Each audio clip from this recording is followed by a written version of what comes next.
Hi, this section is about lighting and how to use lighting effectively, set them up and being safe whilst using them. First of all, I'd like to start off with how to set up one light or three lights. To set up a redhead light, you can place the black mount which is around the light and screw it on tightly. The stand has two levels of height that it can reach. The highest point that the stand can reach is about 2 meters high, so you can really place the light up high and point the light downwards at a subject or a specific area to get the look you want. Redheads are always enclosed with barn doors first of all when you take them out of the bag. Barn doors are of a good use because it keeps the bulb protected from anything getting onto the bulb or someone touching the bulb. The bulb is very delicate, so protection of the bulb is key. Also, you can adjust the barn doors to how wide you would like the radius of the shine.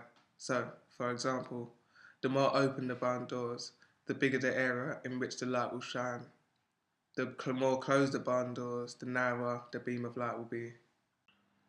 A C-stand is an incredible tool to use when using lighting. You set them up by pulling the legs apart because they should all be facing the same way when put back correctly. So you pull the legs apart and they should all be facing an 120-degree angle. Once you have done that, you attach the separate pole onto the base of the stand to fit in the appropriate size hole. There is a circle clamp placed on the top of the stand with different sized holes, so make sure you place the pole in the hole which fits tightly and screw in. Then place the light onto the extended pole and raise the base to how high you would like. As a health and safety point, it is important to place the pole in line with the biggest leg because then that balances out the stand and it doesn't fall. If the light is not over the biggest leg but the opposite, then the light will fall. The health and safety when setting up a light is very key. The body of the redhead and the barn doors will get extremely hot, so it is very important to wear gloves when operating with the light itself. There will be a long power cable that runs from the redhead about 3 or 4 meters long, so it is very important to put the cable under the leg of the stand. It's very easy to trip or get your foot caught in the cable, but by wrapping the cable underneath the leg, if someone were to get their foot caught, the light wouldn't fall, it would simply slide. This is very important because if the light were to be on for long and it fell on someone, it could seriously burn them. But this way, the stand won't tip, it will simply slide.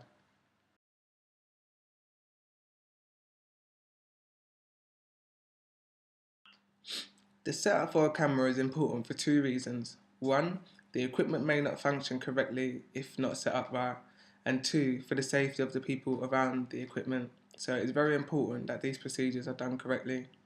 First of all, you should have a tripod. You take the tripod out of the tripod bag and undo the locks that we wrapped around the legs. This will let you separate the legs and pull them apart.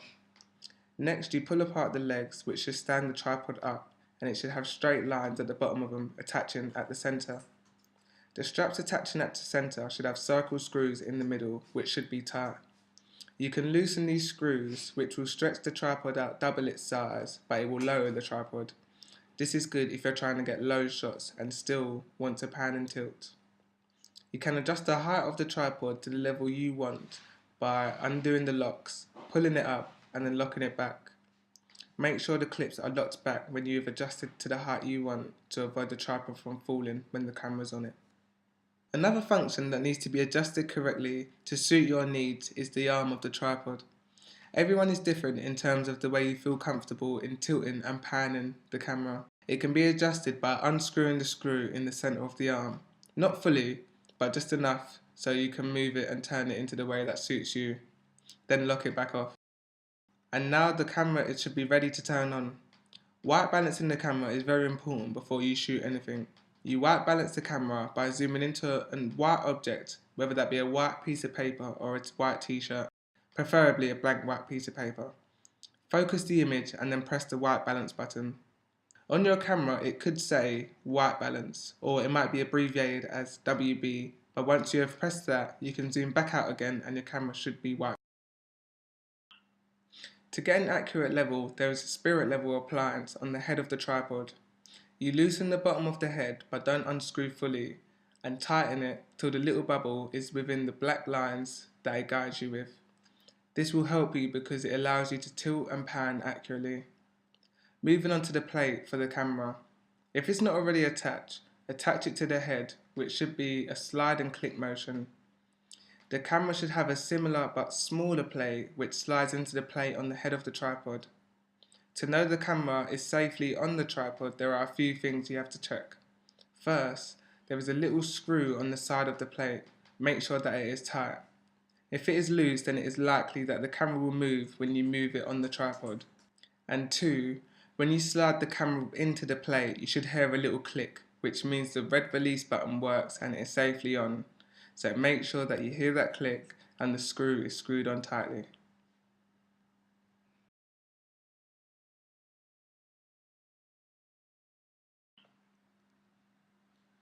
Sound is something that may not be looked at enough but is very important and is a big bit of the whole visual experience. Soundtracks or just sound in general communicates emotively and the image I feel portrays the information.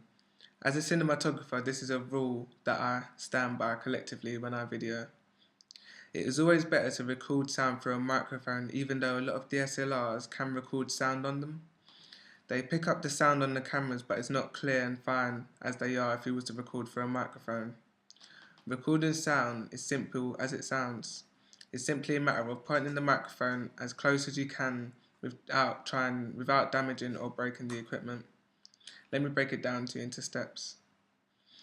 The sound captures through the microphone. The cable then connects the microphone. The sound gets captured through the microphone. The cable then connected from the microphone to the mixer transmit the signals into the mixer or the recording device. The mixer then carries the signal to the recording device. Then you connect the recording device to your laptop or computer and transfer the file. Excess sound is something to be wary of when making films outside because there will always be noise that may affect your sound or how well it gets picked up. For example, a dog barking, depending on how far it is, would be classed as low-level sound, but cars driving past or aeroplanes flying by would really affect the sound that you want to pick up. So it would be best if you waited for those things to pass rather than try and shoot during them. Also, when filming outside, it is important to use blimps. They are able to reduce sound by 10 decibels, which will help eliminate wind when you're filming outside. The blimp has a zip function which you can undo and slip around the plastic casing which protects the foam, which protects the long thin microphone inside. The foam has a cylindrical hole in the middle which fits the microphone perfectly so it's always protected. The mic itself is very delicate so it's important to try and keep the mic in its protective casing at all times. There is also a different method of using a microphone. You can use it wirelessly. You hide the wire underneath the subject's clothes and clip it onto their shirt close to the mouth and clip the DV on the back of them, on the back of their clothes or something. It would be best to try and use cables though when recording because the sound signal goes through the cable better than it does wirelessly. The connection is weaker if it is wireless rather than using cables.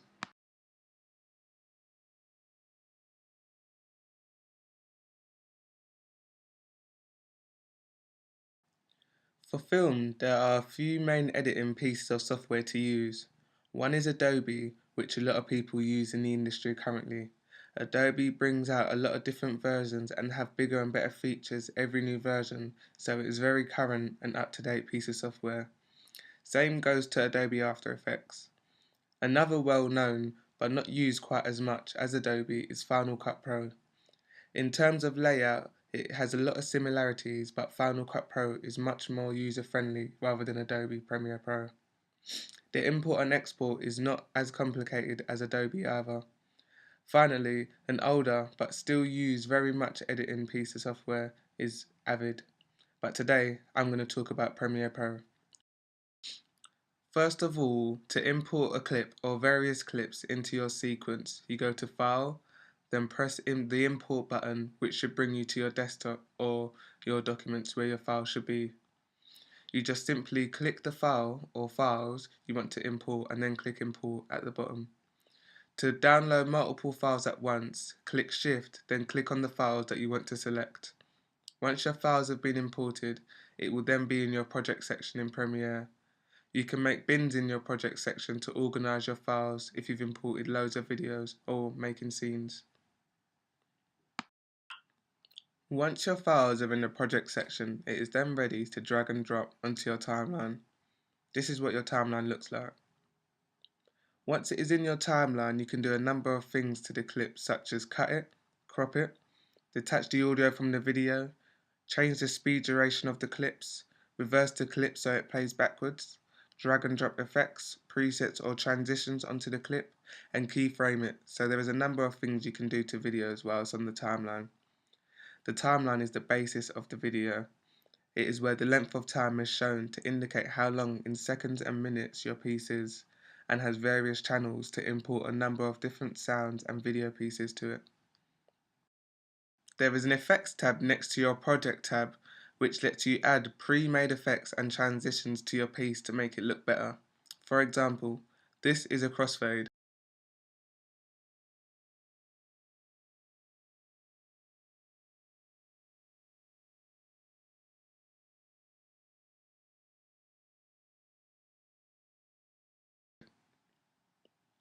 This is a dip to black.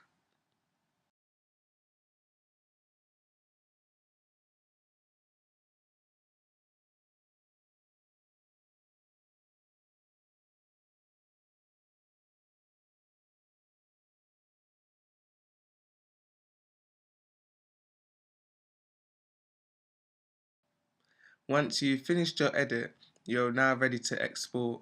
So go to Export, and then there should be another button that says Media. Click that and it should bring you to a page like this.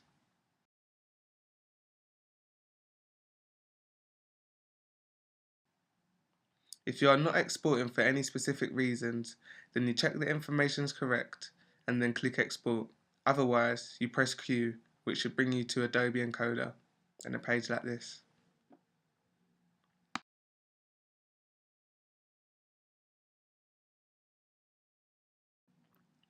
This program allows you to export many files at once rather than doing it through Premiere Pro a number of times. You can manage your exports much better in this program. It allows you to export at a specific preset group. For example, if you've made a short and you want it to be uploaded to Vimeo, then there is specific settings for high quality Vimeo videos. Certain systems may have slightly different codecs to what they class as high definition, so by putting it in encoder, it allows you to specifically choose how you want to export your video, and also lets you export many at once.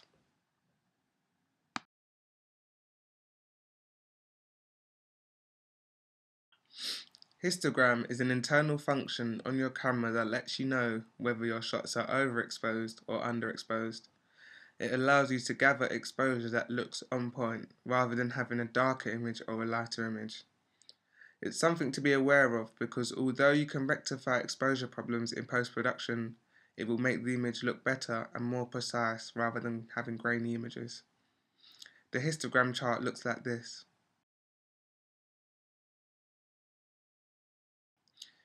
It is advisable to keep the reading at 80% up the chart. If the lines are reaching above 100%, then your image is going to be overexposed. I'm going to show you now an example of an overexposed image and an underexposed image.